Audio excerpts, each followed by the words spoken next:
Hello दोस्तों, आप सभी का स्वागत है वेंडर ऑफ स्वीट्स के चैप्टर नंबर 11 के पार्ट 2 में। तो कल हमने बात कर ली थी कि जगन और जगन का भाई जो है ऑलमोस्ट घर पहुंच गए थे और अब उसके आगे की हमको बात करनी है। इस पार्ट में हम इसको ख़त्म कर देंगे आज। तो चलिए शुरू करते हैं। When the brothers arrived home, जब दोनों भाई घर पहुंच गए, their mother was sprinkling water on the front door step and decorating it with flour। तो उनकी माँ क्या कर रही थी, जो फ्रंट का दरवाज़ा है उस पर क्या कर रही थी, छिड़काव कर रही थी पानी का और डेकोरेट कर रही थी उसको आटे से। आमतौर पर पहले के ज़माने में ऐसा किया करते थे। वाइल जबकि his brother was still arguing with the jutka man, लेकिन उसका भाई जो है ना अभी भी उस तांगे वाले से आर्ग्यू कर रहा था, तर्क वितर्क कर रहा था। Who was demanding 2 Anas. क्यों कर रहा था? क्योंकि वो तांगा वाला उससे 2 आना ज़्यादा मांग रहा था। More than the agreed fair, जितना भाड़ा उन्होंने तय किया था। एग्रीड फेयर तय किए हुए भाड़े से 2 आना वो ज़्यादा मांग रहा था। Jagan picked up his little bag and passed into the house. Jagan ने अपना बैग उठाया, घर के अंदर चला गया। His mother just smiled at him, उसकी माँ ने उसकी तरफ केवल एक हंसी पास की। एंड आस्क नो क्वेश्चन, उससे किसी भी तरह का कोई प्रश्न नहीं पूछा। His brother was ड्रॉन्ड water from his father was drawn water from the well in the backyard. और उसके पिताजी क्या कर रहे थे, वो पीछे घर के पिछले आंगन में पानी खींच रहे थे कुएं से। He glanced at Jagan and went on his work. उन्होंने केवल जगन की तरफ देखा और अपने काम में पुनः वापस लग गए। His sister was circumambulating the sacred Tulsi plant in the central yard and grind at him मिस्चीवियसली। तो उसकी बहन जो कि तुलसी की परिक्रमा कर रही थी और सेंट्रल यार्ड में कर रही थी, उसने शरारती अंदाज में भाई की तरफ देखा। While her lips were muttering prayer, जबकि उसके होठ लगातार प्रार्थनाओं को बुदबुदा रहे थे। Jagan retired to his room asking himself. Jagan अपने कमरे में चला गया और खुद से कहते हुए चला गया, is no one interested in my opinion of the girl. क्या किसी को कोई इंटरेस्ट नहीं है कि मेरा उस लड़की के बारे में क्या सुझाव है जिसको मैं देख के आया हूँ। No one is prepare to inquire whether I like her और नॉट। किसी को चिंता ही नहीं है इस बात की कि मुझे वो लड़की पसंद आई या नहीं आई। Does it mean that they are all oppose to the idea. क्या इसका मतलब ये है कि इन सब लोगों ने उस आइडिया को खारिज कर दिया है। Not did his brother pause to enlighten anyone. और ना ही मेरे भाई ने किसी को एनलाइटन करने की कोशिश की है, किसी को एक्सप्लेन करने की कोशिश की है। बट लेकिन proceeded to back yard in order to help his father and the well. बल्कि ना तो उसने किसी को एनलाइटन किया है, बल्कि वो घर के पीछे वाले एरिया में पिताजी की मदद करने चला गया पानी को खींचने में, और उसने किसी को कुछ नहीं बताया कि वास्तव में वहाँ पर क्या हुआ। बट लेकिन somehow the information leaked out, जैसे तैसे जो खबर है वो लीक हो गई out. And his sister was the first to come his room when he was about to leave the college। और पहली वो लड़की उसकी बहन थी जो उसके कमरे में आई जब जगन कॉलेज जाने वाला था, उसको ये बताने के लिए कि her eyes was glittering with mischief. उसकी आंखों में शरारत भरी हुई थी। ए हे शी क्राइड एंड क्लिक्ड हर टंग प्रोवोकेटिवली। ये चटकाते हुए गलत है, प्रोवोकेटिवली का मतलब। तो शी क्राइड वो चिल्लाई, क्लिक इसका मतलब है जवान को चटकाते हुए, हर टंग को प्रोवोकेटिवली मतलब ऐसे मजाकिया लहजे में। समवन इज गेटिंग मैरिड सून, कि जल्दी ही किसी की शादी होने वाली है। The house was in great excitement, पूरा घर बहुत ही खुशियों से भर गया, उत्तेजनाओं से भर गया। His brother's wife had been summoned from a holiday at her parents' house in order to help with the arrangement of the wedding। उसके भाई की बीवी को भी उसके घर से, उसके मायके से बुला लिया गया था। क्यों? कि शादी की अरेंजमेंट करने के लिए। स्टेज बाय स्टेज, दिन पर दिन, द टेम्पो इंक्रीज, माहौल में परिवर्तन होता जा रहा था, माहौल में बढ़ोतरी होती जा रही थी। His father wrote numerous postcards every day between noon and 3। तो उसके पिताजी प्रतिदिन दोपहर 12 बजे से लेकर दोपहर 3 बजे तक के बीच बहुत सारे कार्ड लिखा करते थे। And carried them to the railway station in order to make sure that they went by air mail. और ये निश्चित किया करते थे, एयर मेल नहीं सॉरी मेल ट्रेन। और ये निश्चित किया करते थे कि वो सारे के सारे पोस्ट कार्ड जो हैं मेल ट्रेन से ही जाएँ। He had many relatives home he highly respected elders. उसके बहुत सारे ऐसे रिश्तेदार थे जिनका जगन बहुत सारा सम्मान किया करता था। एल्डर्स विदाउट हुज सैंक्शन, बड़े बुजुर्ग लोग जिनकी अनुमति के बिना ही never proceeded in any matter, वो किसी भी तरह के कोई भी काम नहीं करता था। Every day the postman's arrival was awaited by him at 10 o'clock। और प्रतिदिन जो पोस्टमैन है, डाकिया है, उसका आना कितने बजे उम्मीद की जाती थी? करीब 10 बजे वो आ जाएगा। In those days, a postcard cost only कितने हैं दोस्तों? उन दिनों पोस्ट कार्ड की कीमत केवल 10 पैसे हुआ करती थी। One could cram on its face and back as many hundred words one please। लेकिन कोई भी आदमी इस पर लिख सकता था, क्रैम कर सकता था, इसके फ्रंट हिस्से पर, इसके बैक हिस्से पर जितने चाहे जितने हजारों शब्द लिख सकता था, किसके? पोस्ट कार्ड के। After receiving the approvals from his elders, अपने बड़े बुजुर्गों से अनुमति मिलने के बाद, Jagan's father carried on several consultation with his wife, Jagan के पिताजी ने भी कई बार अपनी पत्नी से कंफर्म किया, वो कंसल्ट किया, वार्तालाप की, विचार विमर्श किया। In whispers in far corner of the second courtyard, तो जो सेकंड कोर्ट यार्ड है ना, उसका जो दूसरा कोई कोना है, बहुत दूर कोना, उसमें जाकर वो अपने पत्नी से कई बार उन्होंने संपर्क किया, कंसल्ट किया। Jagan as became a junior, क्योंकि जगन क्या था, एक तरह से घर का छोटा सदस्य था, सबसे छोटा था, मतलब सबसे छोटा नहीं कह सकते, एक जूनियर ही था, छोटा ही सदस्य था। Was careful not to show, और वो बहुत, देखो जगन वाज केयरफुल, बहुत ज़्यादा केयरफुल था, नॉट टू शो, कि उसको नहीं दिखाना है, क्या नहीं दिखाना है? Too much personal interest in his marriage, कि ज़्यादा मैं शादी में इंटरेस्ट नहीं दिखाऊंगा। जगन इस बात के लिए बहुत ज़्यादा केयरफुल था। बट ही वॉज एंशियस, लेकिन वो बहुत ज़्यादा उत्सुक भी था टू नो, इस बात को जानने के लिए कि व्हाट वाज गोइंग ऑन, कि आखिर चल क्या रहा है। He would have been snubbed if he was inquired, और यदि वो किसी तरह की पूछताछ करता ना, तो उसको इंसल्ट कर दिया जाता था। लिख रहा है insulted, he had to depend upon his younger sister, इन सब सूचनाओं के लिए वो हमेशा अपनी छोटी बहन पर डिपेंड रहता था। Who stood about casually while the elders talked eavesdrop. देखो ईव्सड्रॉप, देखो आप जानते हैं खूब अच्छे तरह से, इडियम फ्रेजेस आपने खूब पढ़े होंगे। ईव्सड्रॉप का मतलब होता है किसी की बातें छुप कर सुनना। तो वो कह रहा है कि वो उसको सारी खबरें अपनी बहन के द्वारा ही मिला करती थी, क्योंकि वो आमतौर पर जनरली घर बड़े के बीच, बड़े लोग जो होते हैं जब बातें करते थे उनके बीच जाकर खड़ी हो जाया करती थी और उनकी बातें सुनती थी। एंड ब्रॉट हिम न्यूज़, और जो सारी न्यूज़ है वो जगन को लाकर दे देती थी। She would seek him out as he sat as his desk apparently studying, तो वो अपने भाई को तलाशते हुए आती है। जगन उस समय पढ़ रहा होता है अपने स्टडी टेबल पर बैठकर, और फिर उसको आकर विस्पर करती है, बोलती है कि दादाजी ने ग्रांड अंकल हैज़ अप्रूव्ड, दादाजी ने रिश्ते के लिए स्वीकृति दे दी है। Father is writing to bride's people tomorrow, जो पिताजी है ना, वो दुल्हन पक्ष को कल पत्र लिखने वाले हैं। They are waiting for a auspicious time, वो एक शुभ समय का इंतजार कर रहे हैं। Father wants to dowry off, अब देखिए पिताजी चाहते हैं कितना दहेज दोस्तों? 5,000 रुपये का दहेज चाहते हैं। विच रियली वरिड जगन, और इससे जगन को बड़ी चिंता हुई। सपोज द अदर रिफ्यूज, सोचो अगर दूसरे पक्ष ने मना कर दिया 5,000 रुपये दहेज देने से, तो देन वेट, तो फिर इंतजार करो।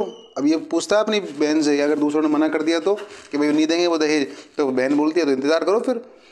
दे want to have the marriage celebrated in September, तो वो चाहते हैं कि सितंबर के महीने में शादी होनी चाहिए। ओनली 3 मंथ्स, अब देखो वो जगन को चिंता हो गई, अरे 3 महीने तो बचे हैं सितंबर में भाई।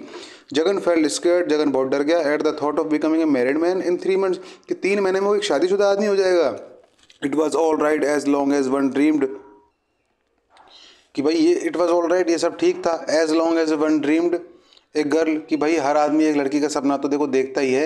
And theoretically speculated about marriage, और उसने क्या हुआ, सैद्धांतिक रूप से अनुमान लगाया शादी का। But to become a positive and concrete husband, लेकिन एक हस्बैंड बनने के बारे में सोचने का जो विचार है, it was a terrifying reality, reality वास्तव में वो एक बहुत ही डराने वाला विचार था जगन के लिए। जगन पूछता है why do they want to have the marriage as soon as he ask, कि वो शादी इतनी जल्दी क्यों करना चाहते हैं, अभी तो 3 महीने ही बाकी, 3 महीने में ही शादी क्यों करना चाहते हैं। Father's letter of approval went to Kuppam village, तो पिताजी की जो स्वीकृति वाला लेटर है वो कुप्पम विलेज पहुंच गया। Many letters pass between the parties, दोनों दलों के बीच कई सारे लेटरों का आदान प्रदान हुआ। ए वॉल्यूमिनस कोरस्पोंडेंस ग्रू, और काफ़ी ज़्यादा पत्र व्यवहार उनके बीच बढ़ गया। विच जगन्स father harpooned methodically onto a long iron spike with a circular wooden stop at one end, by which system they had preserved their family correspondence from time immemorial। तो जगन के पिता ने क्या कर रखा था, एक लंबी लोहे की सी छड़ थी उनके पास, और एक कील दीवार में टकी हुई थी, उसको उसके ऊपर टांग दिया, और सारे पत्रों को वो उस पर जमा करते गए थे। आमतौर पर आपने अपने दादाजी के टाइम पे खूब देखा होगा, इस तरह से लोहे की सी छड़ सी होती थी, मुड़ी हुई सी, उसका दोनों हिस्से मुड़े हुए होते थे, एक तरफ कील में टक जाती थी और एक तरफ उसमें पत्र आ जाया करते थे। एट वन है ना, with a circle wooden stop at one hand, और एक तरफ उसकी लकड़ी का एक हिस्सा हुआ करता था।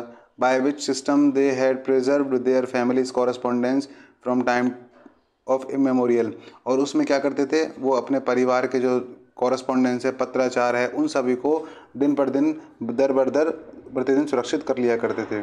One evening the bride's party arrived with huge brass trays. तो अब देखो, अब वो दुल्हन का एंड टाइम का समय आ गया है कि भाई क्या क्या देना है, क्या क्या नहीं देना है। तो एक दिन वो दुल्हन का पक्ष का आया, उसने पीतल की थालियाँ वो लेकर आए, यानी ह्यूज ब्रास ट्रेज लेकर आए। इसके अलावा पान के पत्ते लेकर आए, फल लेकर आए, केसर लेकर आए, कुछ नए कपड़े लेकर आए, सिल्वर की कुछ कटोरियाँ लेकर आए, सुगंधित चंदन का एक पेस्ट लेकर आए, एक huge heap of sugar crystals लेकर आए, यानी चीनी के जो कटोरे होते हैं ना बड़े बड़े, ऑन ए सिल्वर पैलेट, है ना, and a pair of silver lamps, वो लेकर भी आए थे। A dozen priest were assembled in the hall, दर्जनों पुजारी वहाँ पर इकट्ठे हो गए थे हॉल में। A few neighbours have and relatives had been invited and Jagan was given a new dhoti. बहुत सारे रिश्तेदार, अड़ोसी पड़ोसी घर में इन्वाइट किए कर लिए गए थे और जगन को ये पहनने के लिए एक नई धोती दी गई थी। And made to sit in the centre of assembly, उससे कहा गया कि भाई असेंबली में सेंटर में बैठ जाओ। They unfolded a sheet of paper, फिर उन्होंने क्या करा, कुमकुम पत्रिका निकाली, on which they had previously spend a considerable time drafting the exact wedding notice, जिसमें उन्होंने उस शादी के संबंध में जो भी इंपॉर्टेंट चीज़ थी उन ड्राफ्ट करके पहले ही उसमें पहले ही लिख रखी होती थी। आमतौर पर आप सब जानते हैं कुमकुम पत्रिका क्या होती है। Getting the names down correctly, और उस पर सही ढंग से उचित रूप से नाम भी लिखे गए थे। The senior priest of the house, और जो घर का सबसे मुख्य, जो सबसे सीनियर पुजारी है, वरिष्ठ जो पुजारी है, एक गाउंट ओल्ड मैन, जो कि उसका देखो अपीयरेंस पूछा जा सकता है कि उसका अपीयरेंस कैसा है, गाउंट ओल्ड मैन है, तो दुबला पतला सा आदमी है। स्टूड अप, खड़ा हुआ, and read the notice allowed, और उस कुमकुम पत्रिका को बहुत तेज, मतलब तेज आवाज़ में पढ़ा। His voice was quivering with nervousness होने की वजह से उसकी आवाज़ लगातार कांप रही थी। इट अनाउंस्ड दैट जगन्नाथ, देखिए दोस्तों, शुरुआत में हमने कहा था कि जगन्नाथ लिखा हुआ था मैंने हिंदी में, तब मैंने आपको कहा था कि समय आने पर पता लग जाएगा कि जगन्नाथ क्यों लिखा हुआ है। तो आपसे पूछा जाएगा कि वेंडर ऑफ स्वीट्स के किस चैप्टर में पहली बार जगन का नाम जगन्नाथ लिखा गया, तो चैप्टर 12 में लिखा गया। और किसने अनाउंस किया, वो पुजारी ने अनाउंस किया था। उसमें अनाउंस किया गया था कि Jagannath son of so and so, कि जगन्नाथ जो फला फला का बेटा है, वाज टू मैरी अंबिका, जो कि मैं अंबिका से शादी करेगा, एंड डॉटर ऑफ सो सो, जो कि फला फला की बेटी है। The father of bride handed this important document ceremoniously to Jagan's father, together with an envelope in which he had put currency notes, half the dowry in advance, and the gently suggested, please. अब देखो यहाँ तक की देख लेते हैं कि जो पिताजी हैं, लड़की के पिताजी, उन्होंने हैंड ओवर कर दिया कुछ इंपॉर्टेंट डॉक्यूमेंट्स को सर्वसम्मति से, सेरेमोनियसली मतलब सर्वसम्मति से, तो किसके, जगन के पिताजी को। उसके साथ उन्होंने एक एनवेलप भी दिया और उसमें कुछ करेंसी नोट्स रखे हुए थे। क्या रखे हुए थे? करेंसी नोट्स रखे हुए थे, जो किसके सिंबल था, दहेज का, और ये सहेज था एडवांस का। तो एडवांस में उन्होंने कितने रुपए दिए थे जरा देखेंगे। Please ask your elder son to count the cash, अपने बड़े बेटे से कहिए कि वो इस पैसे को थोड़ा सा काउंट कर ले। Jagan's father made some depreciating sound, Jagan के पिताजी ने कुछ नकारात्मक आवाज़ें करी, and but pass the envelope on to his elder son for counting, और अपना जो एनवलप है वो अपने बड़े बेटे को दे दिया काउंट करने के लिए। Who lost no time in performing the task and confirming, उसने जरा भी समय नहीं खोया उनको उस टास्क को परफॉर्म करने के लिए, उस पैसे को गिनने में, और उसने तपाक से कह दिया 2500 रुपीज़ इसमें है। It was not necessary to count, अरे गिनने की क्या ज़रूरत थी, सैड मतलब गिनना इतना ज़रूरी नहीं था, जगन के पिताजी ने ग्रेसफुली कहा। But since you insisted on it, लेकिन आपने क्योंकि आग्रह किया था इसलिए मैंने गिनवा दिए। In money matters it is best to be assured, पैसों के मामले में देखो अच्छा रहता है अगर आप अश्योर हो जाओ तो ज़्यादा अच्छा रहता है। How could I be sure that my counting was perfect, आखिर मैं कैसे श्योर हो सकता हूँ इस बात में कि यार मैंने सही पैसे गिने हैं। I always like to get cash counted again and again, मैं अधिकतर प्रेफर करता हूँ कि कैश को ज़्यादा से ज़्यादा गिन लिया जाए बार बार, ताकि काउंटिंग सही हो जाए। Sad Jagan father in law, तो जगन के फादर ने इस तरह से कानूनी तरीके से, मतलब एक सैद्धांतिक तरीके से इस बात को कहा। At which everyone laughed as if were a brilliant piece of humour, इस पर सभी लोग इस तरह से जैसे कि उसके पिताजी ने कोई बहुत बड़ा जोक मार दिया हो, हा हा करके। Then they all adjourned for a grand feast, उसके बाद एक सब वो फीस्ट यानी दावत के लिए चले गए। Prepared by company of exert कुक्स, जिसको कुक्स के द्वारा तैयार किया गया था। ह्यूज प्लेंटेन, जो बड़े बड़े जो केले के पत्ते के जो पेड़ के जो लीव्स हैं were spread out in the second coat, उस द्वितीय बरामदे में बिछाए गए थे। बहुत अच्छा सवाल बन सकता है अगर एग्जामिनर बनाना चाहे कि जो खाने के लिए केला पत्ता जो बिछाया गया था वो कौन से कोट में बिछाए गए थे, फर्स्ट, सेकंड या थर्ड कोट, क्योंकि 3 कोर्टयार्ड थे उनके, तो वो सेकंड कोर्टयार्ड में बिछाए गए थे केले के पत्ते। विथ सिल्वर टम्बलर्स, अब क्या था उसमें, जो चांदी के जो गिलास थे और कटोरियाँ थी, for each guest and A dozen delicacies, और बहुत सारे व्यंजन हर अतिथि के लिए बनाए गए थे। And side dishes in addition to he of softly cooked ivory, यानी नरम ढंग से जो पके हुए हाथी दांत जैसे चावल के ढेर वहाँ पर थे। A pipe and drum party seated in the front of the house, और एक ढोल नगाड़े बजाने वाले जो लोग हैं, वो पहले आमतौर पर दोस्तों चला करता था, आजकल तो ये भी ट्रेंड बन गया है, शादियों में ढोल नगाड़े वाले बाहर बिठाते हैं, 7-8 हज़ार रुपये ले जाते हैं वो 2-3 घंटे की, और वो बजाते हैं in front of the house, और created enough din to make it known to the whole town that a marriage, और इस तरह से इतनी जोर से बजा रहे हैं कि ताकि पूरे टाउन को पता लग जाए कि इस घर में शादी हो रही है। Was being settled. The house had been brilliantly lit with numerous brass lamps, घर में बहुत सारे क्या जल रहे थे, ब्रास लैम्प जल रहे थे, as well as gas lamp, किसकी तुलना में, गैस लैम्प की तुलना में, मतलब एज वेल एज किसकी तरह, जिस तरह से गैस के लैंप जल रहे थे घर में, उसी तरह से बहुत सारे ब्रास के लैंप भी घर में जल रहे थे। Which shed enormous amount of greenish illumination everywhere, उसकी वजह से हर जगह बिल्कुल हरी हरी रोशनी हर जगह फैल गई थी। Jagan felt overwhelmed by the celebration, Jagan बहुत अभिभूत था, बहुत खुश था इस उत्सव से, सेलिब्रेशन से। ही वॉज थिंकिंग, सोच रहा था वो, all this for my marriage, इतना सब मेरी शादी के लिए। How seriously they have taken it, कितना सीरियसली लिया उन्होंने इस चीज़ को। नो बैकिंग आउट नाउ, अब पीछे हटने का मेरे पास कोई भी रास्ता नहीं है, अब तो शादी करनी ही पड़ेगी।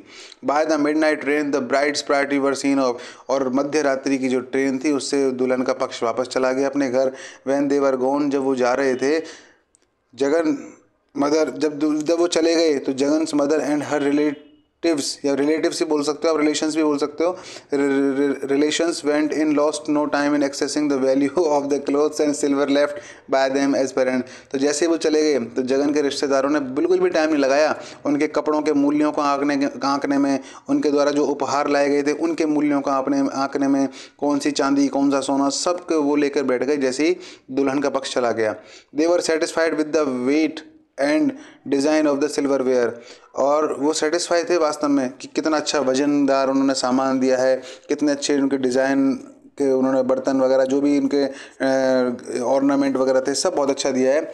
Mother expressed her utmost approval by telling Jagan, और मदर ने जगन को ये बात बताकर अपनी सहमति भी दे दी कि भाई सब कुछ बहुत अच्छा किया है उन्होंने।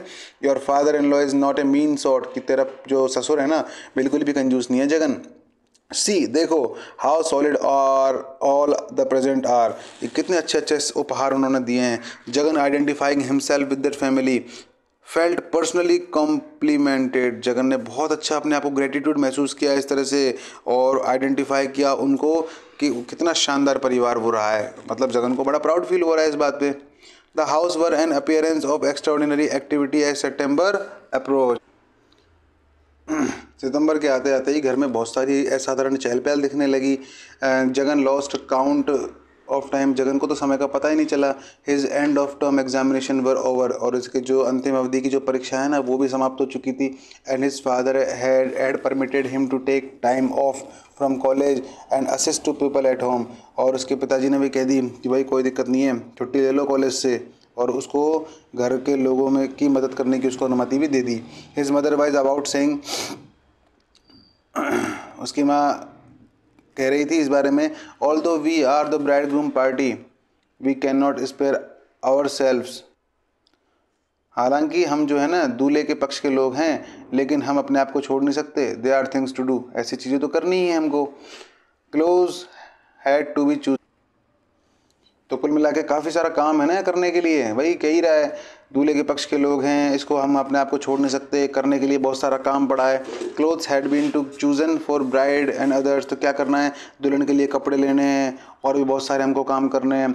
For which purpose mother and her relations went to Universal Sari Emporium, इसके उद्देश्य से वो लड़के वाले की जो माँ वगैरह है वो कहाँ की तरफ गए थे, यूनिवर्सल साड़ी एम्पोरियम की तरफ गए नामक जगह पर गए थे।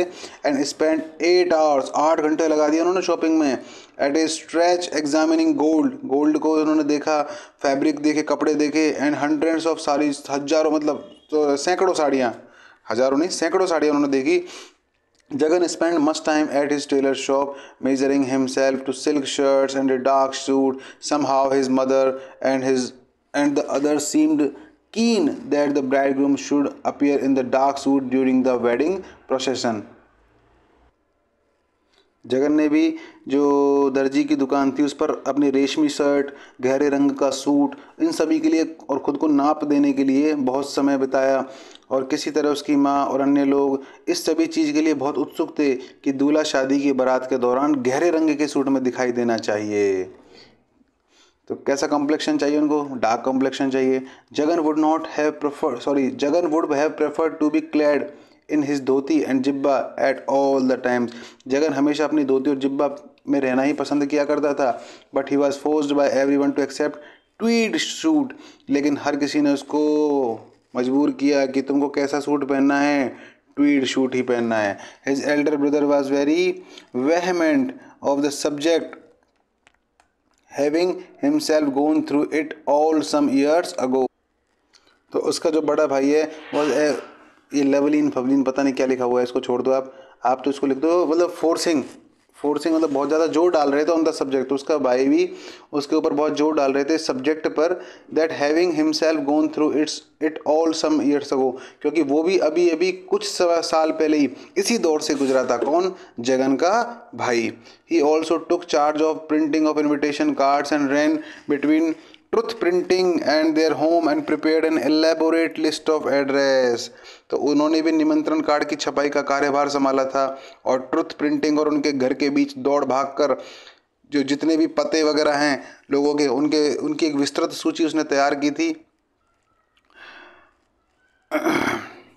Father harassed everyone about the list of, पिताजी ने हर किसी को प्रताड़ित किया था, किसके लिए, उस लिस्ट के लिए कि भाई लिस्ट तैयार हुई कि नहीं हुई। आस्किंग, पूछते हुए, इफ़ सो एंड सो कि फला फला जो आदमी है हैड बीन इंक्लूडेड, उसका नाम भी है कि नहीं लिस्ट में। एंड इफ़ नॉट, और यदि नहीं है उसका नाम, to do it at once, तो पहले उसका नाम जोड़ो। He woke them up at midnight, रात में जग जाया करते थे पिताजी, टू सजेस्ट ए नेम, कि अगर एक भी नाम उनके दिमाग में आ जाता, जस्ट अकरिंग टू हिम, यानी एक भी नाम उनके अगर दिमाग में आ जाता तो रात में जग जाते उस नाम को मेंशन करने के लिए। He did not want any friend or relations remotely connected with Jagan to overlooked, वो नहीं चाहते थे किसी भी तरह से कि कोई भी आदमी, चाहे वो जगन के पास का हो, चाहे कोई रिश्तेदार हो या जगन से दूर रूप से भी जुड़ा हो, वो नज़रअंदाज किया जाए, वो नहीं चाहते थे कोई भी छूटे। No one had ever suspected that father would be such a consummate sender out of invitations or could collect or recollect so many names, although he was never sure whether the name of initials were correct. Sometimes he knew a person only by pet name, whether so and so was living at the address or even whether he was alive at all। तो ध्यान से देखिएगा, एक भी शब्द को नहीं छोड़ूंगा मैं हिंदी के लिए, बस आप थोड़ा ध्यान से देखिएगा। कोई एक शब्द, कोई भाई अब कोई कंपटीशन की तैयारी कर रहे हैं, कोई एक शब्द को पढ़ाना भी ऐसा ज़रूरी नहीं है तो होता, तो ज़रा ध्यान से देखिए। किसी ने भी नहीं सोचा था कि पिताजी निमंत्रण को भेजने के लिए इतने माहिर होंगे या इतने सारे नाम इकट्ठा कर सकते हैं, याद कर सकते हैं। नाम का पहला अक्षर उनके लिए कभी यकीन नहीं हुआ कि नाम का इतना सारा, उन्होंने नाम का पहला अक्षर भी सोच लेते तो वो करेक्ट हो जाता था उनका। Sometimes he new a person, कभी कभी वो एक ऐसे आदमी को जानते थे ओनली बाय पेट नेम, मतलब उसके घर का नाम भी उनको पता था। कई लोग तो इतना माहिर, पिताजी तो गजब ही थे वास्तव में, लोगों के मूल नाम तो छोड़ो, उनको तो घर के नाम भी पता थे। वेदर सो एंड सो कि फला फला आदमी was living at the address, कि उस पते पर रहता है, और even weather he was alive at all, कि भाई वो जिंदा है या नहीं है, सब कुछ पिताजी को पता था। इसे कहते हैं दोस्तों management. They send out 300 invitations, करीब 3000 निमंत्रण भेजे थे उन्होंने। द रिजल्ट वॉज, और परिणाम क्या हुआ, that an enormous crowd turned up by every bus, train and vehicle at the wedding in Kuppam village. अब लड़की वालों की तरफ ही जाएंगे ना वो, भाई बारात लेके जा रहे हैं, तो इसका परिणाम क्या हुआ कि बहुत सारी भीड़ आई बसों से, ट्रेनों से और पर्सनल व्हीकल से। कहाँ पर, कुप्पम गांव में, किस लिए, वेडिंग के लिए। Jagan whole time was spend in greeting the guest, Jagan का पूरा समय तो मेहमानों से मिलने में निकल गया, और protesting himself at their feet if they were old relatives, और इस बात को प्रोटेस्ट करने में कि भाई हाँ आप हमारे घर के बड़े बुजुर्ग हैं। प्रोस्ट्रेटिंग लिखा हुआ है दोस्तों, माफ़ी चाहता हूँ। प्रोस्ट्रेटिंग का मतलब होता है प्रणाम करना, और वो क्या कर रहा था, प्रणाम कर रहा था लोगों के, किस में, फीट में, मतलब लोगों के पैरों को छू रहा था। क्योंकि जब कोई शादी होती है, आप में भी काफ़ी लोग शादीशुदा होंगे, हो सकता है, तो कभी भी आपकी शादी हुई होगी तो आपने देखा होगा, स्पेशली लड़के, कि जब भी मेहमान आते हैं तो बस पैरों में गिर जाओ, पिताजी आंख दिखाते हैं कि भाई पैर छू लो, पैर छू लो। तो क्या कह रहा था कि जगन का अधिकांश समय तो मेहमानों से मिलने में ही निकल गया और उनके पैरों को छूने में निकल गया, उनके बड़े बुजुर्ग रिश्तेदारों के। द प्रीस्ट कंपेल्ड हिम, और जो पुजारी है उसने उसको मजबूर कर दिया, to sit before the holy fire, कि उस पवित्र अग्नि के पास वो बैठ जाए, performing complicated rites and reciting sacred mantra, और उसके बाद उन्होंने बहुत शानदार अनुष्ठान किया और पवित्र मंत्र भी पढ़े। His consolation, उसकी सांत्वना, was that during most of these he had to be clasping his wife's hand. He felt enormously responsible as he glanced at the sacred thali he had noted around her neck at the most auspicious moment of ceremonies. तो देखिए, ध्यान से देखिए, उसे बहुत सांत्वना थी कि इनमें से अधिकांश के दौरान अपनी पत्नी का हाथ थामे रहना पड़ता था उसको, बहुत अच्छे, उसको अच्छा भी लगता था। वह बहुत जिम्मेदारी महसूस करता था कि यार ये क्या जिम्मेदारी दे दी मुझको। जब वह उस पवित्र थाली को देखता था, वो जगन जिसे उसने समारोह के सबसे शुभ क्षण में उसकी गर्दन के चारों ओर बांधा था, है ना, तो he was overwhelmed by the scent of flowers and jasmine garland. तो क्या करता था, बहुत खुश महसूस करता था, अभिभूत महसूस करता था कि वो माला है जो जैस्मिन की, उसको उसके गले में उसने पहनाया हुआ था, एंड होली स्मोक, और कितना पवित्र धुआं वहाँ पर उड़ रहा था। The feel of expensive silks and less on his person and the crackling new saris in which his wife appeared from time to time, draped as in vision। यानी अगर इस लाइन को शुरू से देखें तो ज़रा इसको देखें कि वो फूलों और चमेली की जो मालाएं हैं, पवित्र धुआं है, उन धुओं की खुशबू है, अपने शरीर पर महंगे महंगे रेशमी कपड़े हैं, और ये चटकती हुई नई साड़ियों से जगन बड़ा ही खुश था, जिसमें पत्नी जो है समय समय पर उसको दिखाई देती थी, जैसे कि उस स्वप्न में जब देखता था ना, जो उस साड़ी में वो उसको लिपटी हुई दिखाई देती थी। Her voice was not so gruff, उसकी आवाज़ इतनी बेकार भी नहीं थी, as it had sounded in the company of harmonium, जैसा कि उसकी उस हारमोनियम के साथ साउंड जितना गंदा लग रहा था उतना गंदा उसका साउंड नहीं था। She had an enchanting smile, भैया आखिर पत्नी की मुस्कान तो मोहक लगेगी ही, इफ़ेक्टिव लगेगी। उसकी वॉइस भी बहुत अच्छी है, एंड लाफ, हंसी तो बहुत ही अच्छी है। And she spoke to him, वो उससे बोली, विद शाय रिजर्व, बड़े शर्माते हुए। Whenever he was able to corner her, and तो उससे बोलता था वो, अच्छा वो उससे बोलता था, यानी ये कह सकते हैं कि शी स्पोक्स टू हिम, कि वो उससे बोलती थी, क्या बोलती थी, ये बोलती थी कि with shy reserve, whenever he was able to corner her, कि जब भी जगन उसको कोने में ले जाता था, किसको, अपनी पत्नी को, तो वो उससे बोलती थी, and snatch a little privacy in his house, और जब भी जगन है ना उसके साथ थोड़ा प्राइवेसी वाले मोमेंट बिताने की कोशिश करता था, तब वो उसको बोलती थी, which was crowded every inch with guest and visitors, जब घर है ना मेहमानों से, आगंतुकों से भरा हुआ था, तब उसको वो बोलती थी। इसका मतलब कह सकते हैं कि जगन को बड़ी क्यूरियोसिटी थी, बड़ा उसका मन लालायित था उससे मिलने के लिए, उससे बातें करने के लिए, उसके साथ प्राइवेट में कुछ बात करने के लिए, तो वो उसको कोने में ले जाता था, लिख रहा है ना एबल टू कॉर्नर, उसको कोने में ले जाता था, और तब उसकी पत्नी उससे बोलती थी। He found the company of so many bother and distraction. तो क्या करते, जब भी उसको अपनी पत्नी के साथ प्राइवेट में समय बिताना होता तो लोग उसको कोई ना कोई परेशान करने आ जाते, कोई तरह उसको विचलित हो जाता वो किसी तरह से। कब? Whenever he found to moment to talk his wife someone or other would butt in with the remark. और क्या कहते वो उसको बुलाते हुए कि कम ऑन चलो चलो एनफ, बहुत समय है, don't get attach to the apron strings yet, कि अभी सही साड़ी के पल्लू के मत बंधो तुम। किसको बोलते हैं? जगन को। You have a whole life to sit and admire your wife, पूरा जीवन पड़ा है तुम्हारे पास अपनी बीवी की प्रशंसा करने के लिए, उसके पास बैठने के लिए। Whereas you will lose sight of us after the marriage, और आखिरकार हमें तो तुम शादी के बाद भूल ही जाओगे।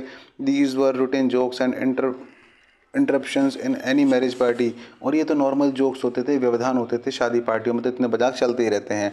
But Jagan felt particularly martyred and would have been happier with few relative, लेकिन जगन को ऐसा लग रहा था कि वो तो शहीद होने जा रहा है, और वुड हैव हैप्पियर, वो ज़्यादा खुश होता था विद फ्यू रिलेटिव्स, कुछ खास रिश्तेदारों के साथ, एंड फ्रेंड्स अराउंड, मतलब वो दोस्तों और रिश्तेदारों में ज़्यादा खुश होता था। अब शादी के बाद उसको ऐसा लग रहा है कि उसको आज शहीद हो जाएगा। द नॉइस, वो आवाज़, the music of drums and pipes and the jokes and feasting went on the 3 days। तो वो म्यूज़िक की आवाज़, वो पाइप जो ड्रम्स की आवाज़ है, मजाक हैं, दावत हैं, करीब 3 दिन तक लगातार चलती रही, और वो एंड समाप्त हुई विद ए फोटोग्राफर, कि जब एक फोटोग्राफर ने organising a huge group photo, एक बहुत ही बड़ी जनसमूह की एक फ़ोटो ले ली, with the bride and bridegroom seated in the centre. जिस फोटो में दूल्हा और दुल्हन बीच में बैठे हुए हैं, और उस सब फोटो के साथ वो पूरा आयोजन का समापन हो गया। The celebrations on the whole concluded peacefully, ये उत्सव है ना पूरी तरह से शांतिपूर्वक निपट गया। ऑल दो, हालांकि at one stage a certain bitterness arose over the quality of coffee supplied to the bridegroom's house by their host, हालांकि एक मुद्दा ऐसा था जिसमें कॉफ़ी की गुणवत्ता को लेकर दूल्हे के पक्ष में किसी तरह का कोई विवाद छिड़ गया था। And one of Jagan uncle, और जगन के एक अंकल ने, ए वेरी एल्डरली मैन, बहुत ही वृद्ध और सीनियर आदमी थे, वो बुजुर्ग थे, थ्रेटन, धमकी दी उन्होंने कि टू लीव द मैरिज, कि ज़्यादा करोगे तो मैं शादी को छोड़कर चला जाऊंगा।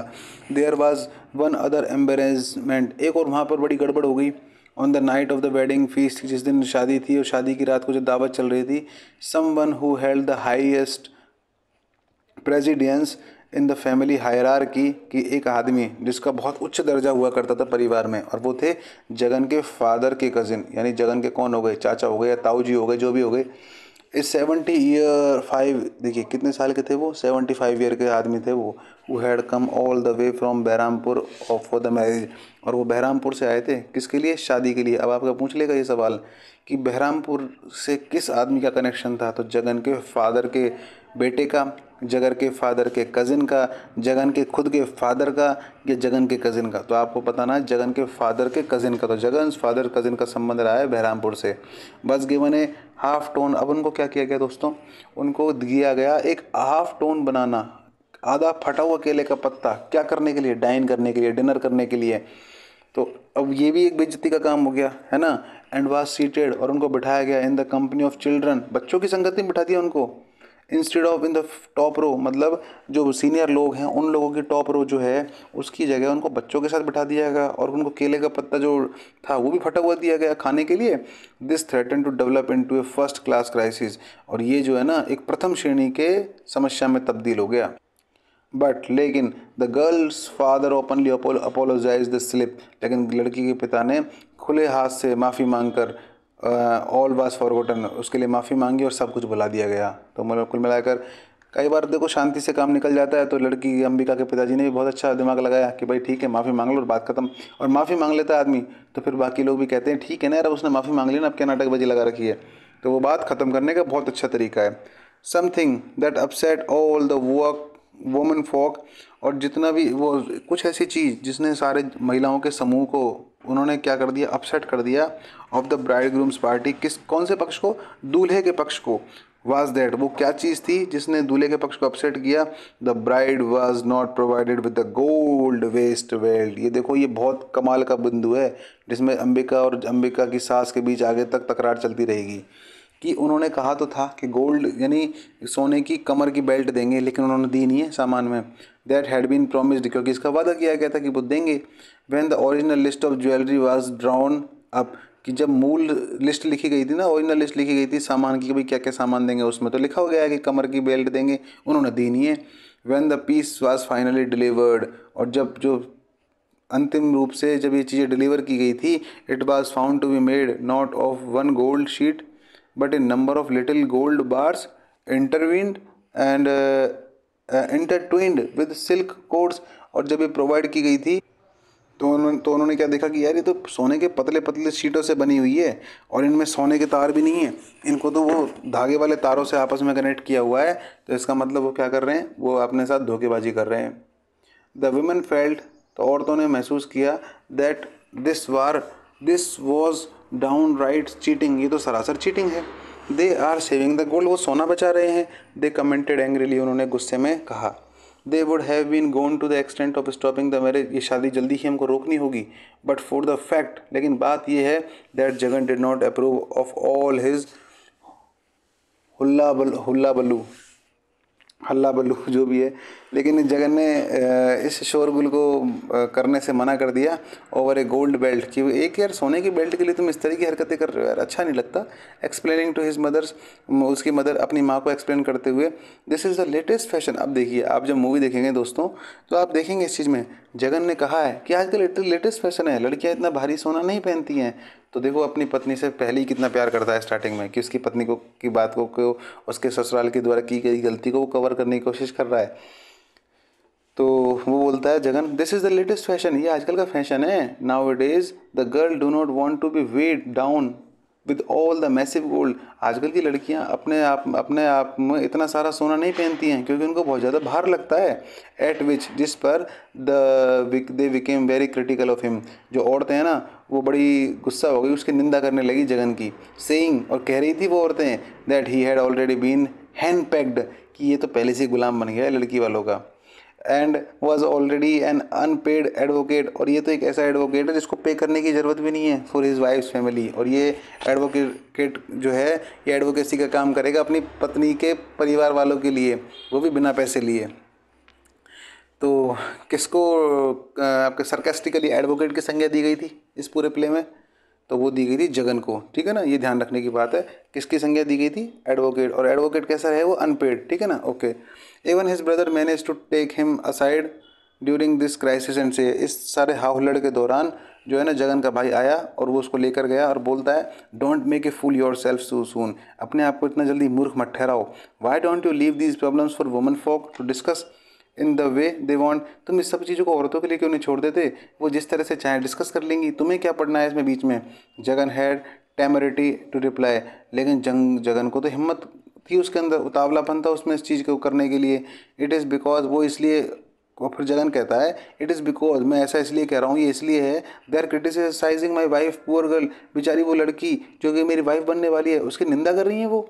At this demonstration of loyalty his brother left him, और जब उसको पता लग गया जगन को कि वो जगन के भाई को कि यार ये तो फर्जी आदमी है, ये तो उस तरफदारी करेगा ही उनके ऊपर, और इस डेमोन्स्ट्रेशन पर, इस एटीट्यूड पर जगन का भाई भी उसको छोड़कर चला गया with a very wry smile, एक बड़ी गंदी स्माइल के साथ, और सेइंग, कह रहा था वो, यू आर ऑब्सेस्ड, तू तो परेशान ही है, तू तो फर्जी है बिल्कुल।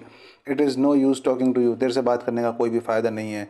Jagan was given A room in the middle block, Jagan को कमरा दिया गया मिडिल ब्लॉक में, बीच के हिस्से में। When he and his wife shut the door, जब वो उसने और उसकी पत्नी ने दरवाज़ा बंद किया, they were in a world of their own within the confines of heavy four poster, तो एक तरह से वो अपनी ही खुद की दुनिया में चले गए और उनको बड़ा ही अच्छा लग रहा था। At the performance of the consummation ceremony, और इस पूरे विवाह समारोह के दौरान, इस परफॉर्मेंस के दौरान जगन के जो फादर हैं had insisted on the nuptial suit being furnished properly at the expense of bride's party. तो ये विवाह खर्च वगैरह के दौरान है ना, समारोह के दौरान जगन के पिताजी ने जोर दिया था इस बात पे कि दुल्हन का कमरा जो है ना बहुत अच्छी तरह से फर्निश किया जाना चाहिए। इसका मतलब वो उम्मीद करते हैं कि जो ब्राइड की पार्टी है, दुल्हन की पार्टी है ना, बहुत अच्छे एक्सपेंसिव सामान दे ताकि उनका कमरा अच्छे से सजाया जा सके। तो कुल मिलाकर दहेज ही मांग रहे हैं एक तरह से ये भी। अक्सर जगन को बहू होने के नाते In one corner of the room, Jagan would supposed to have his study. He will had his examination to face. और घर उस कमरे के एक कोने में जगन को अपनी पढ़ाई की टेबल भी लगानी थी क्योंकि वो अभी भी एग्ज़ाम को फेस करने वाला था. When they were alone, Jagan spent all his time in love making. और जब भी वो अकेले होते थे तो जगन अधिकांश अपना समय प्रेम प्रसंग में बिताता था. He lost किसके साथ? अंबिका के साथ almost. Obviously he lost count of time. वो समय को ही भूल जाता था. He found his education in a new sense. तो उसको बस अपनी पढ़ाई अब तो परेशानी लगने लग गई थी. Cut his classes. अपनी क्लासेस छोड़ने लग गया था. And came back home. घर आ जाता. And sneaked into the room. चुपचाप घर में घुस जाता, कमरे में घुस जाता. And failed in every examination. हर एग्जाम में वो फेल होने लग गया. Forcing his father to comment. इसकी वजह से उसके पिताजी को मजबूर होना पड़ा उसे ये कहने के लिए that Ambika should be sent back to her parents house for at least 6 month. कितने महीने के लिए? करीब 6 महीने के लिए अंबिका को अपने घर पर भेज दो. If Jagan was ever to take his degree. यदि चाहते हो कि जगन अपनी डिग्री पूरी कर ले. At home Jagan spend very little time. घर पर जगन बहुत कम समय बिताता था विद सिस्टर. यानी at home Jagan spend very little time with sister, mother और ब्रदर एंड यूज टू. तो जगन घर पर जो है जगन अपनी बहन, अपनी माँ, अपने भाई के साथ बहुत कम समय बिताया करता था. As he used to. जैसा कि वो पहले किया करता था. पहले तो खूब बिताता था, अब नहीं बिताता. But shut himself in and awaited for his wife arrival. बल्कि वो अपने आप को कमरे में बंद कर लेता और अपनी पत्नी के आने का इंतज़ार करता. But she had her share of duties in a large jointed house. लेकिन उसकी पत्नी की भी आखिर इस जॉइंट फैमिली में अपनी खुद की जिम्मेदारियाँ थी. It would be unseemly for a daughter in law to seek her husband company when the other were busy in the house in various ways. और ये बहुत मुश्किल था एक बहू के लिए, एक डॉटर इन लॉ के लिए, कि अपने हस्बैंड की कंपनी को प्राप्त कर सके. वो भी कब? जब घर के अन्य लोग वेरियस वर्क्स, विभिन्न कामों में संलग्न हो. जब और लोग काम कर रहे हो तो अपनी पत्नी एक पत्नी अपने पति के पास थोड़ी घुस सकती है. ये काम दिन के थोड़ी हैं दोस्तों. Ambika often enough reminded Jagan. Ambika अक्सर जगन को याद दिलाया करती थी ऑफ द ऑब्लिगेशंस, उन जिम्मेदारियों, उन प्रतिबंधनों के बारे में as a daughter in law, कि भाई मेरे कुछ ड्यूटीज़ हैं एक बहू होने के नाते इस घर की. But he was blind to every except his own inclination. लेकिन जगन को केवल अपनी ही इच्छा ही दिखाई देती थी. उसको अपनी इच्छाओं के अलावा कुछ नहीं दिखाई देता था और इन सब चीज़ों से वो अंधा हो जाता था. मतलब बस तुम चाहिए मुझे और कुछ नहीं चाहिए. जगन ये बात अक्सर उससे कहा करता था. When he came home. जब वो घर आता. And waited in his room for his wife's company. तो क्या करता? अपनी पत्नी के आने का इंतज़ार करता, उसकी कंपनी का इंतज़ार करता. And she were very very busy elsewhere. और जब कभी वो कहीं और बिजी हो जाती बहुत ज़्यादा काम में, ही सल्क्ड, तो वो नाराज़ हो जाता. एंड क्वारल्ड, उससे झगड़ा कर लेता विद हर, उसके साथ. और प्रिटेंडेड, इस तरह से दिखावा करता टू बी एब्जॉर्डेड, जैसे कि वो बहुत ज़्यादा संलग्न हो गया हो, उस बहुत ज़्यादा डूब गया हो इन हिज स्टडीज़, अपनी पढ़ाई में. व्हेन शी केम, तो है ना, पहले तो मर रहा था कि भाई आजा आजा, और अब वो आ नहीं रही. और जब वो आई तो दिखाने किताब लेके बैठ गया कि मुझे कोई परवाह नहीं पड़ती तेरी, मैं तो पढ़ाई कर रहा हूँ. और पढ़ाई करने के लिए वो बैठ जाता था. His wife always liked to have him in a pleasant mood and sooner. उसकी पत्नी चाहती थी कि हमेशा उसका मूड जो है ना प्लीजेंट, शांत रहे. एट सूनर, जल्दी ही. और later would yield to his inordinate demands. और फिर वो क्या करती थी? वो उसकी बेतहाशा जो डिमांड्स थी, अनाप शनाप डिमांड्स थी, उनको मान लेती थी. आखिर भाई पत्नी का धर्म है. और कई बार कुछ पति भी बिल्कुल फर्जी होते हैं जो इस तरह की हरकतें करते हैं. भाई परिवार के प्रति जिम्मेदारी पहले है, अपने आपसी समय की जिम्मेदारी बाद में, और वो भी एक जॉइंट फैमिली में, और वो भी इतने पुराने टाइम में जब ये नोवेल लिखा गया था. लेकिन अब क्या कर सकते हैं, आजकल की बात अलग है, उस समय की बात अलग है. His father severely reprimanded him. उसके पिताजी ने कई बार फटकारा था उसको, जगन को. When he found him indifferent to his studies. जब वो अपनी पढ़ाई के प्रति बिल्कुल उदासीन लगता था. His mother often commented. उसकी माँ अक्सर कमेंट किया करती थी, ए सन इज ए सन. एक बेटा तभी तक बेटा होता है अनटिल द वाइफ कम, जब तक कि उसकी पत्नी नहीं आ जाती. पूछा जा सकता है ये कोट किसने कहा? जगन की मदर ने. Feeling bitter that he could spare so little time for the other at home. और बड़ा कड़वा लगता था उसको जब उससे कहा जाता था ना कि यार मतलब कि तुम कितना कम समय बिताते हो और लोगों के साथ, तो बड़ा कड़वा लगता था उसको ये बात. His younger sister said. उसकी जो है ना छोटी बहन कहा करती थी, हु मे यू बी, कौन हो तुम, स्ट्रेंजर, अजनबी, we have forgotten your face, हम तो तुम्हारा चेहरा भूल गए हैं. And his wife herself often said. और उसके अक्सर उसकी खुद की वाइफ भी कहा करती थी क्या, please don't create all this embarrassment for me. मेरे लिए इतनी ज़्यादा ये मत करो हालत कि मुझे बहुत एम्बेरस, शर्मिंदगी हो. यानी मुझे बहुत शर्मिंदा होना पड़ता है तुम्हारी वजह से। एटलीस्ट प्रिटेंड, कम से कम दिखावा तो करो, नाटक तो करो, that you are interested in others, कि तुमको दूसरे लोगों की भी परवाह है। His elder brother took him into the garden and advice, उसका बड़ा भाई उसको गार्डन में लेके गया, उसको एडवाइस दी कि I know you feel about things. ये देखो, ये क्वेश्चन भी आ सकता है कि I know how you feel about this things, कि मुझे पता है कि तुम इन चीज़ों के बारे में कैसे महसूस करते हो। I have passed through all my self, भाई मैं भी इस समय से गुजरा हूँ। इफ़ यू स्पेंड 4 आवर्स, यदि तुम कम से कम 4 घंटे अपने कमरे में बिताते हो बेड रूज, तो एटलीस्ट कम से कम 1 घंटा तो परिवार वालों के साथ बिताओ। अदरवाइज तुम क्या हो जाओगे, घर में अनपॉपुलर हो जाओगे। With one thing and another Jagan stock was pretty low at home, इसकी वजह से जगन का महत्व घर में बहुत कम हो गया था। But he did not care, कोई केयर नहीं करता था, परवाह नहीं करता था वो इस बात की। As he lived in perfect intoxication, वो तो एक ऑफ हस्बैंडहुड, वो तो अपनी पति होने के ही घमंड में चूर रहता था कि मैं तो पति हूँ अंबिका का। Later when his wife failed to have a baby and there were whispers and rumours, जब उसकी वाइफ को बच्चा पैदा होने में वो असफल हो गई, और जब विस्पर्स है ना, रूमर्स, जब अफवाहें फैलने लगी, तो Jagan told his wife, Jagan ने अपनी पत्नी को कहा, आई विश, काश, people could see us now on this side on the door and then they would stop talking, काश लोग हमको इस दरवाजे के इस समय इस पार भी देख सकते, और फिर वो लोग कहते कि वास्तव में हमारे बारे में बात करना बंद कर देते। क्यों? क्योंकि दोस्तों, औरत के ऊपर ही ये क्वेश्चन नहीं उठता कि वो बांझ है, यानी बच्चा पैदा नहीं कर सकती, बल्कि पुरुषों के ऊपर भी सवाल उठते हैं कि शायद ये आदमी इम्पोर्टेड है, ये बच्चा पैदा नहीं कर सकता। क्या बोल सकते हैं, उस संस्कृत में बोलते हैं उसको नपुंसक बोलते हैं जिसको। तो जगन आमतौर पर दोस्तों इस तरह से सोचा करता था कि जब उसके पुरुषत्व पर बात आई कि अगर लोग देखते ना हमको इस कमरे के अंदर कि हम कैसे काम करते हैं, कैसे अपनी ड्यूटी को परफॉर्म करते हैं, कैसे अपने रोमांस को करते हैं, तो लोग कभी भी बात नहीं बना पाते हमारे बारे में कि यार हम में क्या कमी है।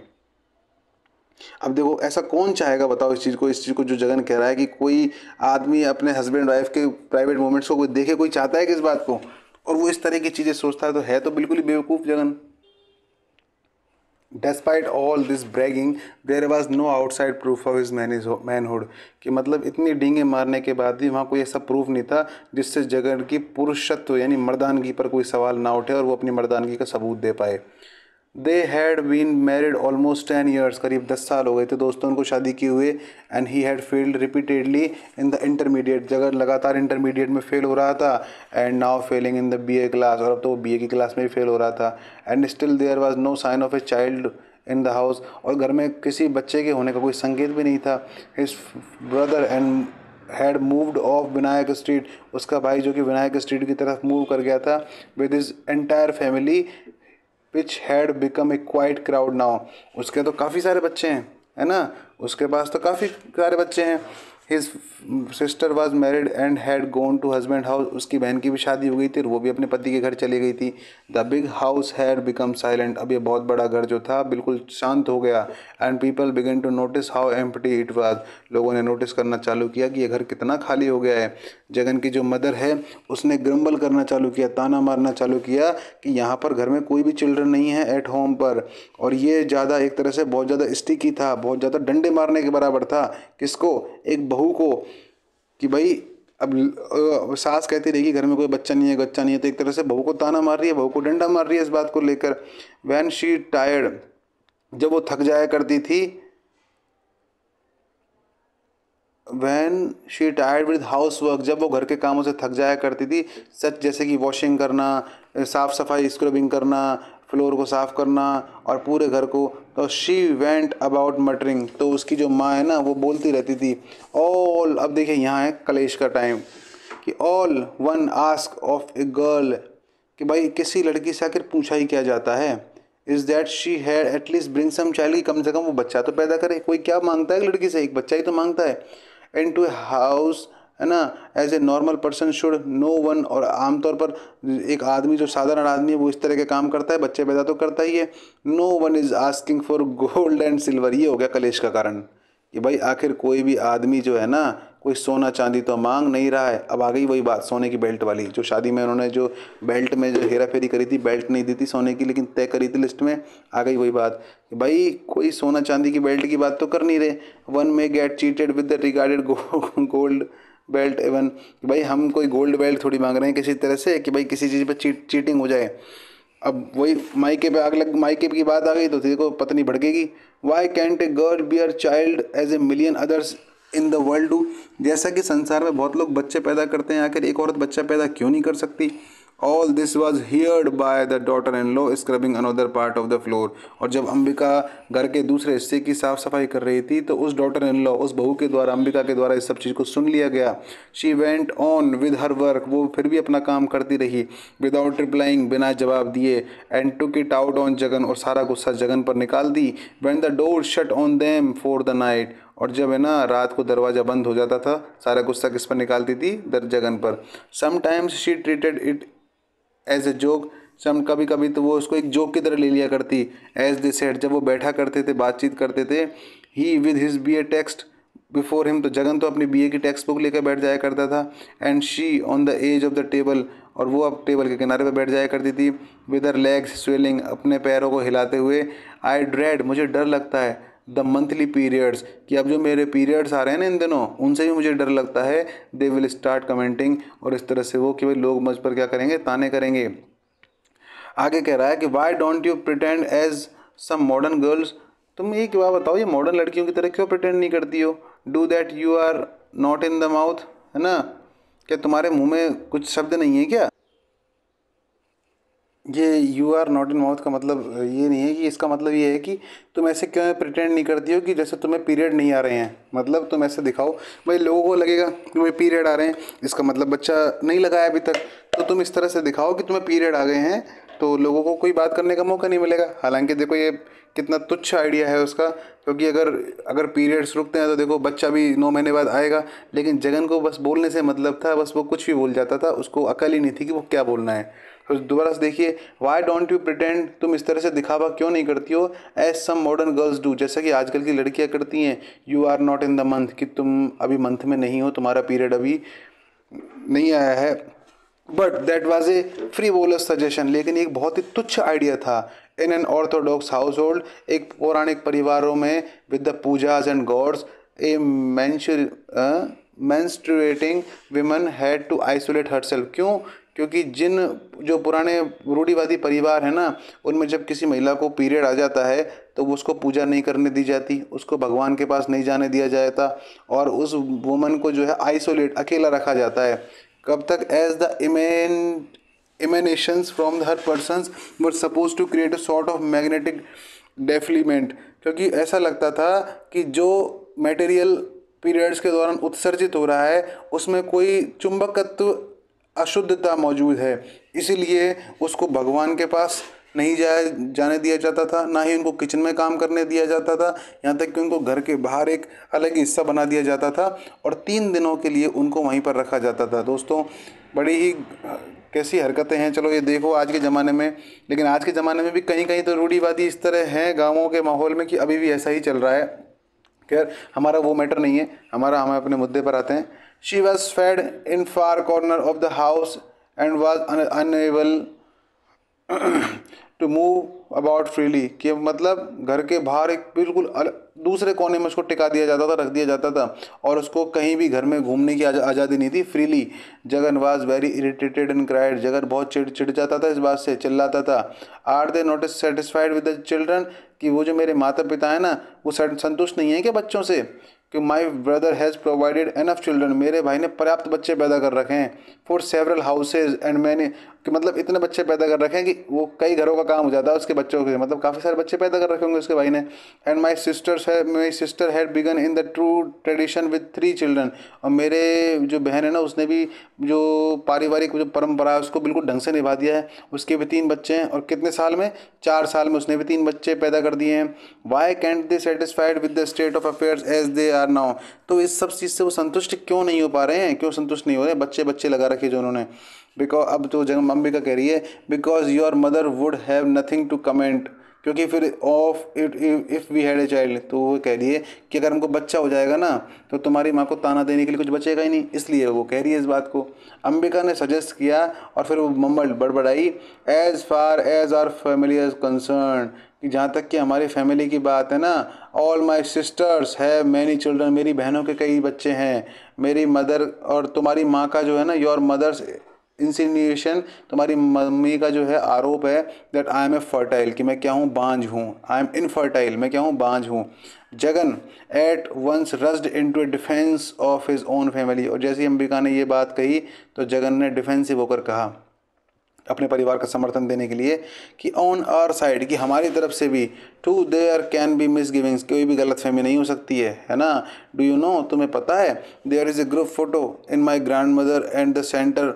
अब ये तो अंबिका कह रही है इस बात को कि तुम्हें पता है कि हमारे घर में ना एक फ़ोटो, ग्रुप फ़ोटो लग रही है और उसमें मेरी दादी माँ है और सेंटर हॉल की वो फ़ोटो है और सेंटर में कई सारे चिल्ड्रन हैं और कई सारे ग्रैंड चिल्ड्रन भी हैं, है ना। और क्या तुम्हें पता है how many heads you can count, कि उस फोटो को देखकर तुम कितने चेहरे गिन सकते हो, तुम कर सकते हो कि इस बात को। तो जगन बोलता है अंबिका बोलती है, बताओ 40 गिन लोगे तुम, 50 गिन लोगे, शायद थोड़ी गिन पाओगे। अंबिका ने कहा, we have a group photo, हमारी group photo in our house with our grandmother. Do you know how many children and grandchildren and great grandchildren there, तुम्हें पता है वहाँ कितने बच्चे हैं, कितने पोते हैं, कितने पड़पोते वहाँ पर मौजूद हैं। तो जगन बोलता है 120, कि भाई 120 बच्चे हैं क्या तुम्हारे वहाँ पर। तो जगन ने शरारतीपन से इस बात को कहा। तो हिज वाइफ रिप्लाइड, उसकी वाइफ ने कहा, don't try to joke about it, इस बारे में मजाक करने की कोशिश मत करो। 103, उस फोटो में 103 बच्चे, मतलब 3 लोग हैं। And the photographer it seems charge 4 times is his usual time, और ऐसा लगता है इस फोटो को देखने में कि फोटोग्राफर ने करीब कितना पैसा लिया होगा, इस फोटो को खींचने में 4 गुना पैसा लिया होगा, इतनी बड़ी फोटो है ये। She was reddening under her skin, उसका चेहरा लाल हो रहा था बिल्कुल गुस्से के मारे। Her temper was slightly rising as he said, जैसे जैसे जगन कुछ बातें कह रहा था उसका गुस्सा भी लगातार बढ़ता जा रहा था। We are not an important family, हम कोई नपुंसक परिवार नहीं हैं, ये बात कही अंबिका ने।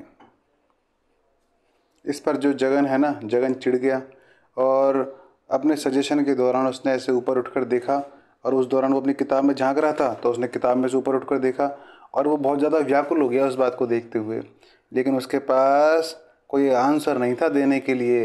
His devotion to bed has unconsciously diminished lately, इस सब चर्चा के दौरान उसको जो बेड में जाने की, यानी उनको जो आपस में रोमांस करने की जो क्रेविंग्स थी जगन की, वो बिल्कुल समाप्त हो गई, क्योंकि ये काफ़ी सारा ये माहौल गर्मा गर्मी का हो गया। इस थिंकिंग इट ओवर, इस पर सोचते हुए उसने रिकॉल किया अपनी पुरानी यादों को कि how often he roll up a carpet to के पिलो, कि कितनी बार गुस्से में उसने कारपेट उठाया है, एक तकिया उठाया है और बाहर चला गया है सोने के लिए, कहाँ पर, वरांडा में। इस बात को बड़बड़ाते हुए कि यार कितनी गर्मी हो रही है यार, इस बहाने को मारते हुए जगन अक्सर बाहर चला जाया करता था लड़ाई के बाद। It is getting to be very hot, यार बहुत ज़्यादा गर्मी हो रही है यहाँ पर। Shall I sleep on the veranda, क्या मैं वरांडा में सो जाऊँ, तुम डरोगी तो नहीं। तो अंबिका बोलती है, डर, किस बात का डर, Ambika would ask jokingly at the first. तो अंबिका इस तरह से पूछती मजाकिया लहजे में, बट ग्रेजुअली, लेकिन धीरे धीरे, एज टाइम बाय, समय गुजरता गया तो अंबिका को इस बात से, इस सवाल से इरिटेशन होने लग गई कि ये बार बार ये पूछता है। He hardly noticed her mood and went out of sleep, वो हार्डली ही मुश्किल से उसके मूड को नोटिस करता था जगन, और गुस्से में कहाँ जाया करता था, बाहर चला जाया करता था सोने। This had become more and less permanent arrangement except when she return. तो पर क्या होता था, ये छोटा सा हल्का फुल्का अरेंजमेंट था, कोई परमानेंट अरेंजमेंट नहीं था ये। एंड व्हेन शी रिटर्न, जब वो लौट कर आती थी आफ्टर ए लॉन्ग एब्सेंस, मतलब जब अपने मायके चले जाया करती थी और बहुत लंबे समय पर वापस लौट कर अपने घर आया करती थी, from her father's house, when he would give her passionate attention for a week running. तो एक हफ्ते तक तो जगन क्या करता था, उसके काफ़ी दिन में मिलती थी वो उसको, तो एक हफ्ते तक तो जगन उससे बड़ा ही भरपूर प्रेम करता था। हार्डली वरिंग, और मुश्किल से चिंता करता था about whether it was he was adequate, कि वो पर्याप्त है कि नहीं है। इट वाज ए क्वेश्चन, ये एक इस तरह का क्वेश्चन था that he never at any time ask himself और हिज वाइफ, जो कि कभी भी उसने अपनी पत्नी से और उसने एक दूसरे से कभी नहीं पूछा था। अब देखिए दोस्तों, यहाँ से थोड़ा सा देखो, पढ़ाना तो कोई खास ज़रूरी नहीं है, लेकिन ठीक है, पढ़ रहे हैं तो लिटरेचर पढ़ रहे हैं तो इतनी सेंस तो अंदर होनी चाहिए। देखिए, ही फेल्ट फैटिग्ड उसको बड़ी थकान महसूस हो जाया करती थी। By all the apparatus of sex, जब भी वो सेक्स किया करते थे तो उसको बड़ी थकान महसूस हो जाया करती थी। It's promises and it's futility, the sadness and the sweat, क्या करते थे जब भी सेक्स करते थे आपस में तो पसीने पसीने हो जाते थे। जब सेक्स कंप्लीट हो जाता था उस दौरान वो सब कुछ फ्यूटिलिटी हो जाती थी, बर्बादी हो जाती थी, और ये दुखी तो था एक तरह का। तो ये चीज़ यहाँ बताई गई है कि जब भी जगन और अंबिका सेक्स किया करते थे तो बहुत थक जाता था जगन और बहुत ज़्यादा पसीना पसीना हो जाता था।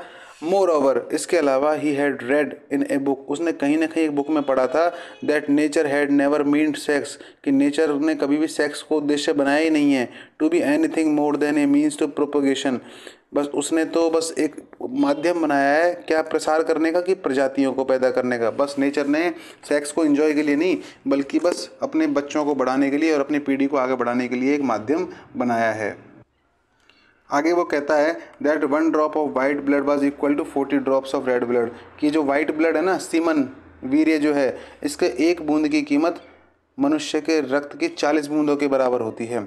एंड दैट सीमनल वेस्ट, और ये जो सीमन की जो बर्बादी है ये नर्वस जो तंत्रिकाएं हैं ना उनको एग्जॉस्ट करती है, थका देती है, रिड्यूस कर देती है एक आदमी की दीर्घायु को। The essence of all achievement being celibacy and conservation, और यही तो एक एसेंस है अपने अचीवमेंट की, अपने ब्रह्मचर्य की, अपने संरक्षण की। तो ठीक है, तो जो सेक्स है वो इंसान के पीढ़ी को बढ़ाने के लिए है, ना कि एंजॉयमेंट के लिए, ऐसा जगन ने कहा है। तो दोस्तों आज के लिए बस इतना ही, और हमने यहाँ तक किया है। अगली क्लास में हम इसको शायद 20 से 25 मिनट की छोटी सी क्लास बनेगी, उसमें इसको कंप्लीट ख़त्म कर देंगे। और आज के लिए बस इतना ही। धन्यवाद। राम राम, जय श्री राम।